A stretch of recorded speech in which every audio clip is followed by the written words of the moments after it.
vou repetir a afirmação de que a acumulação de grande riqueza e a conquista de qualquer situação de vida privilegiada que constitui o que chamamos de sucesso baseiam-se na visão para compreender e na capacidade de assimilar e aplicar os princípios das 16 lições deste curso. O curso está em completa harmonia com os princípios da economia e da psicologia aplicada. Você vai observar que as lições que dependem de conhecimento de psicologia para aplicação prática foram suplementadas com explicações dos princípios envolvidos para facilitar a compreensão. Antes que os manuscritos desse curso fossem para a editora, foram submetidos a alguns dos mais importantes banqueiros e empresários norte-americanos. Foram examinados, analisados e criticados por mentes do tipo mais prático. Um dos banqueiros mais conhecidos de Nova York retornou os manuscritos com o seguinte comentário: "Tenho um diploma de Yale, mas, de bom grado, trocaria tudo que esse diploma me trouxe pelo que seu curso A Lei do Sucesso poderia ter me trazido, houvesse eu tido o privilégio de tê-lo como parte de minha instrução enquanto estudava em Yale. Minha esposa e filha também leram os manuscritos e minha esposa chamou seu curso Teclado Mestre da Vida, pois acredita que todos que entenderem como aplicá-lo podem tocar uma perfeita sinfonia em suas profissões, assim como um pianista pode tocar qualquer melodia quando domina o teclado do piano e os fundamentos da música. Não existem no mundo duas pessoas exatamente iguais, e por isso não se pode esperar que duas pessoas obtenham deste curso o mesmo ponto de vista. Cada aluno deve ler o curso, entendê-lo, e então apropriar-se dos conteúdos de que necessita para desenvolver uma personalidade bem equilibrada. Avalie-se, faça uma autoanálise. Veja o texto de autoanálise no capítulo 15 de meu livro Think and Grow Rich, no Brasil, Quem Pensa, Enriquece. Se você responder todas aquelas perguntas com sinceridade, saberá mais sobre si do que a maioria das pessoas. Estude as perguntas com cuidado.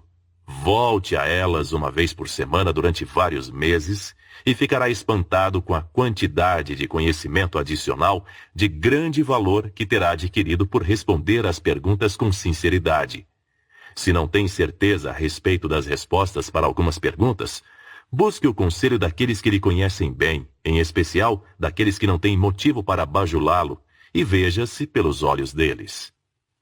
Este curso foi compilado com o objetivo de ajudar o aluno a descobrir seus talentos naturais e a organizar, coordenar e colocar em uso o conhecimento adquirido com a experiência. Por mais de 20 anos, adquiri, classifiquei e organizei o material do curso. Durante os últimos 14 anos, analisei mais de 16 mil homens e mulheres, e todos os fatos essenciais acumulados nessas análises foram cuidadosamente organizados e incorporados neste curso. As análises revelaram muitos fatos interessantes que ajudaram a tornar este curso prático e útil. Por exemplo, foi descoberto que 95% de todos os analisados eram fracassados, e 5% eram bem-sucedidos. Por fracassado, entende-se que fracassaram em encontrar a felicidade e satisfazer as necessidades simples da vida sem uma luta quase insuportável. Talvez seja a proporção aproximada de sucessos e fracassos que se encontraria caso todas as pessoas do mundo fossem minuciosamente analisadas. A luta pela mera sobrevivência é formidável entre pessoas que não aprenderam a organizar e direcionar seus talentos naturais, ao passo que a satisfação dessas necessidades, bem como a aquisição de itens de luxo, é comparativamente simples entre aqueles que dominaram o princípio do esforço organizado. Um dos fatos mais surpreendentes revelados pelas 16 mil análises foi a descoberta de que os 95% classificados como fracassados estavam naquela categoria porque não tinham um objetivo principal definido de vida, enquanto os 5% bem-sucedidos não apenas tinham objetivos definidos, como também tinham planos definidos para a realização de seus objetivos.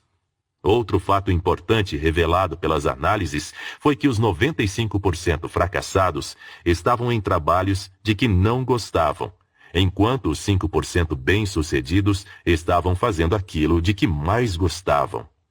É de duvidar que uma pessoa possa ser um fracasso quando envolvida em seu trabalho favorito. Outro fato vital derivado das análises foi que os 5% bem-sucedidos cultivavam o hábito de economizar dinheiro sistematicamente, enquanto os 95% fracassados não economizavam nada. Isto é digno de uma reflexão séria. Um dos objetivos principais deste curso é ajudar o aluno no desempenho do trabalho de sua escolha, de tal maneira que proporcione o maior retorno em dinheiro e felicidade.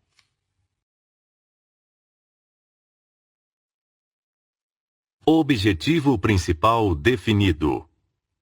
O ponto principal desta lição pode ser encontrado na palavra definido. É estarrecedor saber que 95% das pessoas deste mundo estão à deriva na vida, sem a menor ideia de qual trabalho é mais adequado para elas e sem qualquer noção da necessidade do que se chama de objetivo definido pelo qual se esforçar. Existe uma razão psicológica e também econômica para a seleção de um objetivo principal definido de vida. Vamos dedicar nossa atenção primeiro ao aspecto psicológico da questão. É um princípio bem estabelecido da psicologia que as ações das pessoas estão sempre em harmonia com os pensamentos dominantes de sua mente. Qualquer objetivo principal definido, deliberadamente fixado na mente e lá mantido com a determinação de realizá-lo, acaba saturando todo o subconsciente até influenciar automaticamente a ação física do corpo para a realização daquele objetivo. Seu objetivo principal definido de vida deve ser selecionado com cuidado deliberado e, após selecionado, deve ser escrito e mantido onde você o veja pelo menos uma vez por dia. O efeito psicológico disto é gravar o objetivo no subconsciente com tanta força que ele aceite o objetivo como um padrão ou planta que por fim dominará suas atividades na vida e levará, passo a passo, rumo à realização do objetivo. O princípio da psicologia pelo qual se consegue gravar o objetivo principal definido no subconsciente é chamado autossugestão, ou sugestão que se faz repetidamente para si mesmo. É um grau de auto-hipnose, mas não tenha medo, pois foi o mesmo princípio que ajudou Napoleão a se erguer da situação humilde na Córcega assolada pela pobreza à condição de ditador da França.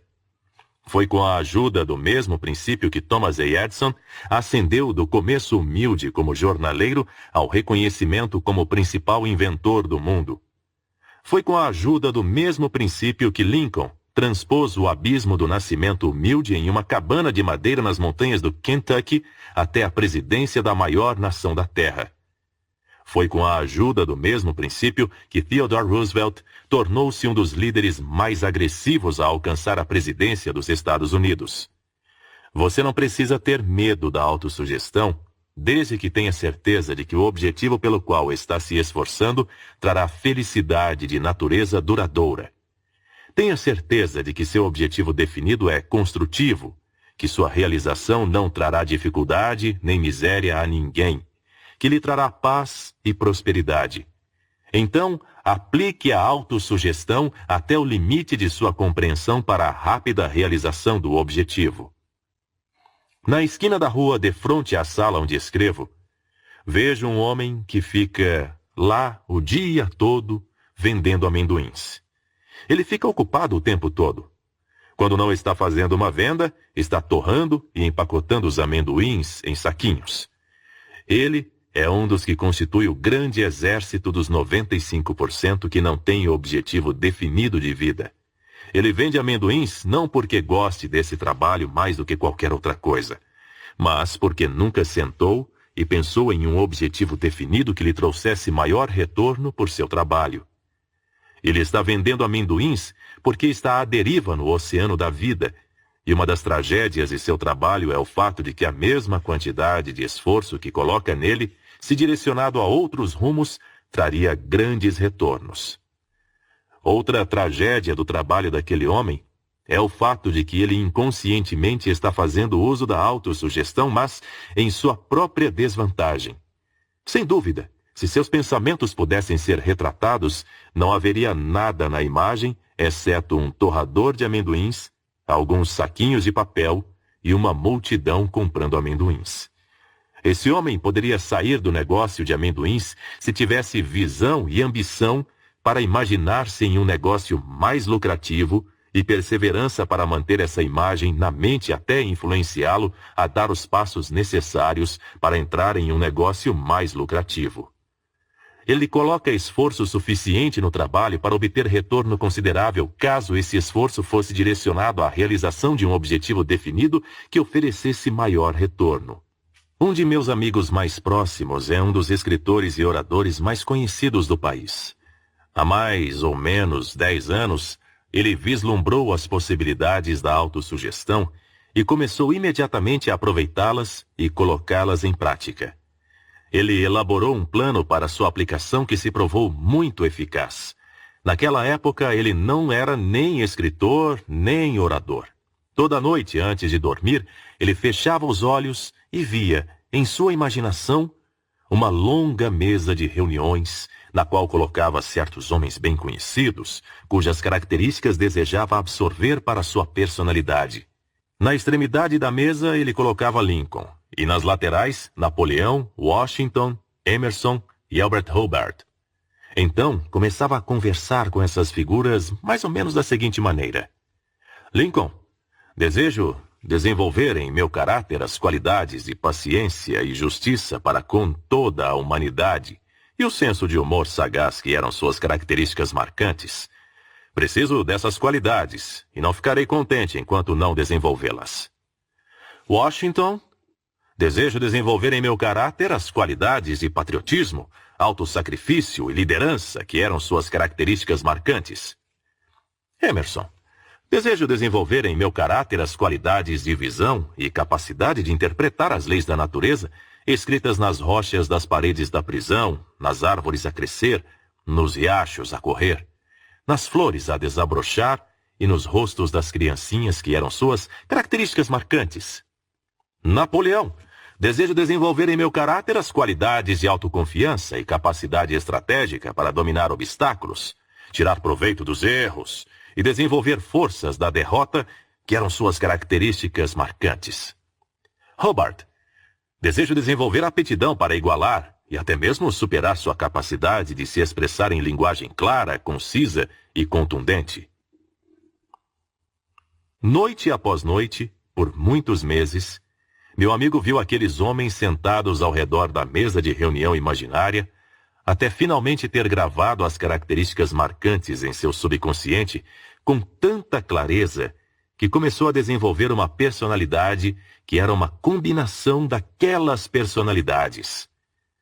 A mente subconsciente pode ser comparada a um ímã, e quando está vitalizada e completamente saturada com qualquer objetivo definido, tem uma tendência decidida de atrair tudo o que seja necessário para o cumprimento desse objetivo.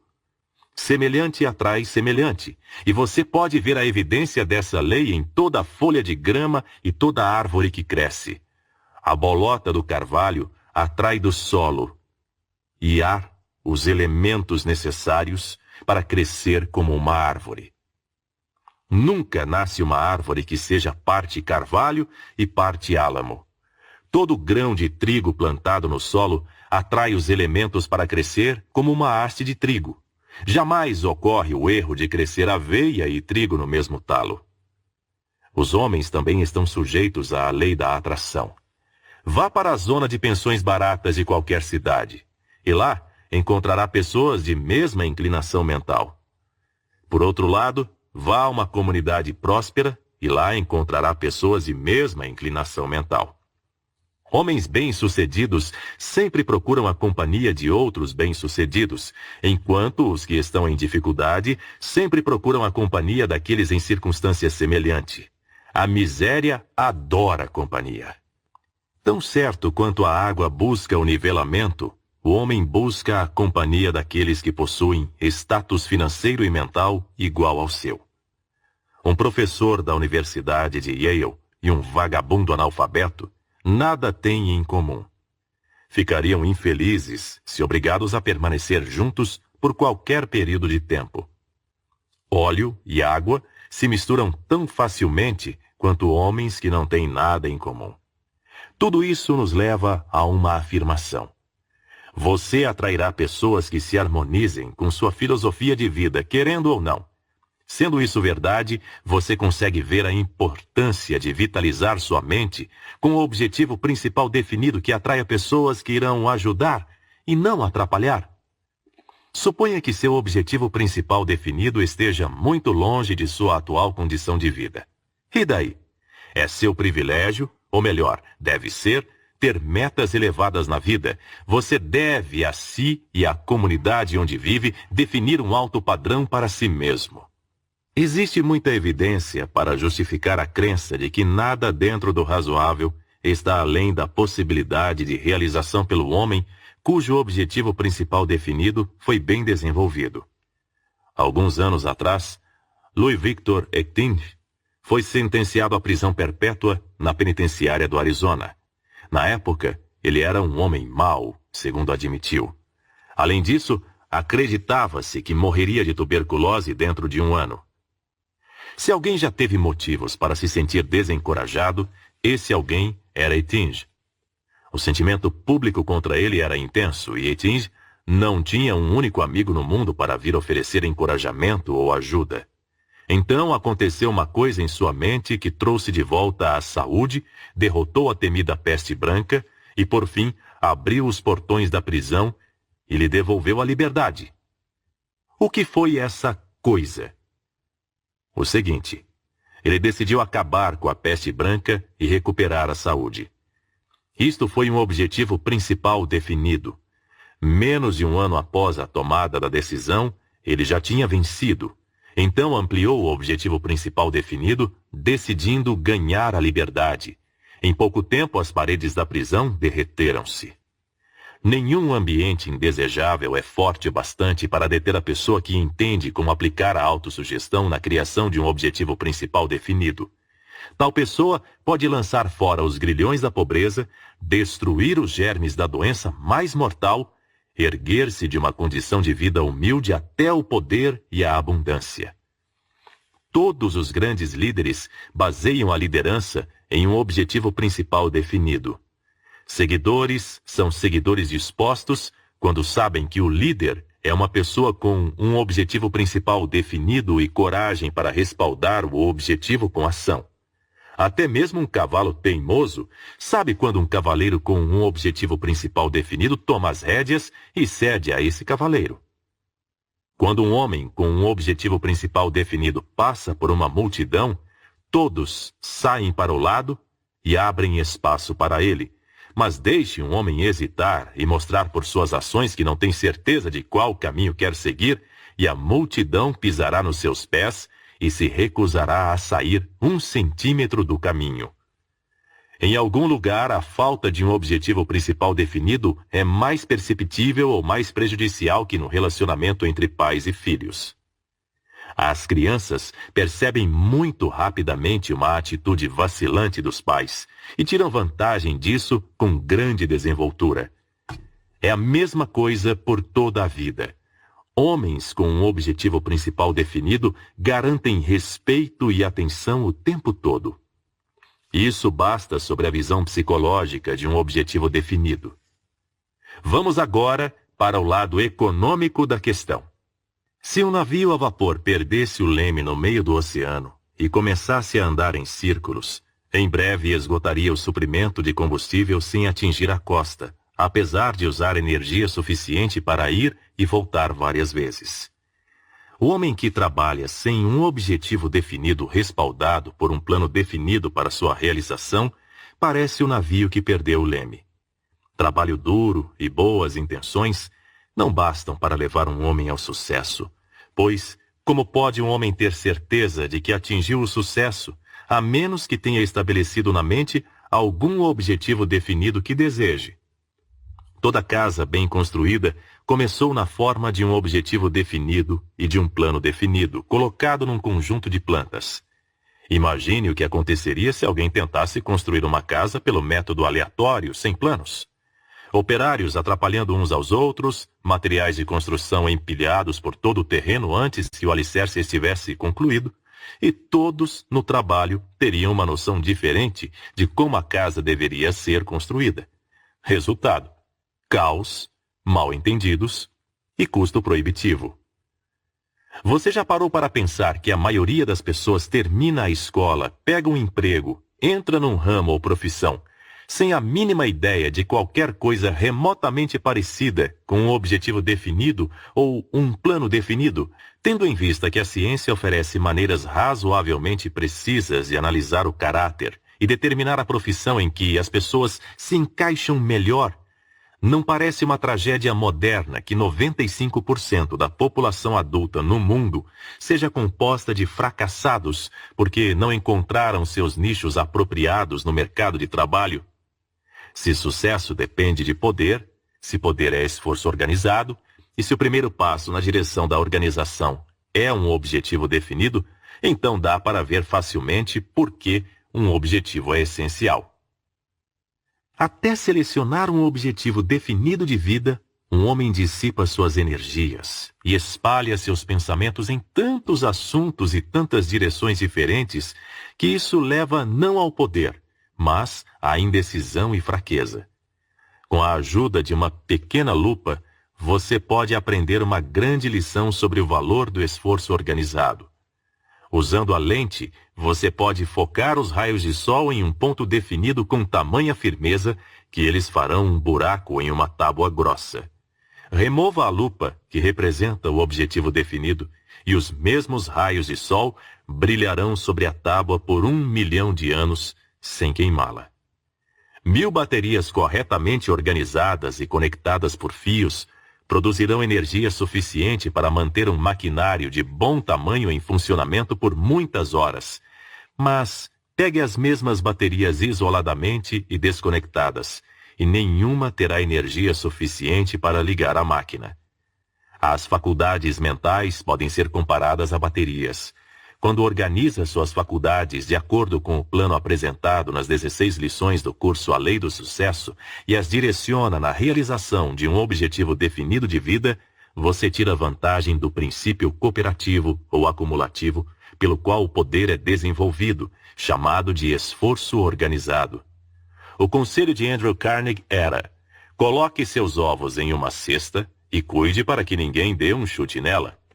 Ele queria dizer, claro, que não se deve dissipar energias engajando-se em atividades secundárias. Carnegie era um economista capaz e sabia que a maioria dos homens se sairia bem se aproveitasse e direcionasse as energias para fazer uma só coisa direito. Quando o plano desse curso nasceu, lembro de levar o primeiro manuscrito para um professor da Universidade do Texas e, entusiasmado, sugerir que eu havia descoberto um princípio que me ajudaria em todo o discurso que fizesse dali em diante, pois estaria mais bem preparado para organizar e ordenar meus pensamentos. Ele olhou para o esboço das lições por alguns minutos, então virou-se para mim e disse: sim, sua descoberta vai ajudá-lo a fazer melhores discursos, mas não só isso. Vai ajudá-lo a se tornar um escritor mais eficiente, pois percebi em textos anteriores que você tem a tendência de dispersar os pensamentos. Por exemplo, se começasse a descrever uma linda montanha distante, você poderia desviar-se da descrição, chamando a atenção para um lindo conjunto de flores silvestres, ou um riacho, ou um pássaro cantando, contornando aqui e ali, zigue-zagueando, antes de finalmente chegar ao ponto de onde avistar a montanha. No futuro será muito menos difícil para você descrever um objeto, não importa se falando ou escrevendo, porque seus 15 pontos representam os fundamentos da organização. Certa vez, um homem que não tinha pernas conheceu um cego. Numa prova conclusiva de que o aleijado era um homem de visão, este propôs ao cego que formassem uma aliança de grande benefício para ambos. Deixe-me subir nas suas costas, disse para o cego. Então usarei suas pernas e você poderá usar meus joelhos. Juntos vamos andar mais rápido. Do esforço aliado vem um grande poder. Esse é um ponto digno de muita repetição porque compõe uma das partes mais importantes da base deste curso. As grandes fortunas do mundo foram acumuladas pelo uso do princípio do esforço aliado. Aquilo que um homem pode realizar sozinho durante a vida toda é quanto muito ínfimo, por mais organizado que tal homem seja, mas aquilo que um homem pode realizar em aliança com outro homem é praticamente ilimitado. O mastermind mencionado por Andrew Carnegie durante minha entrevista era composto por mais de 20 mentes. No grupo havia homens de praticamente todos os temperamentos e inclinações.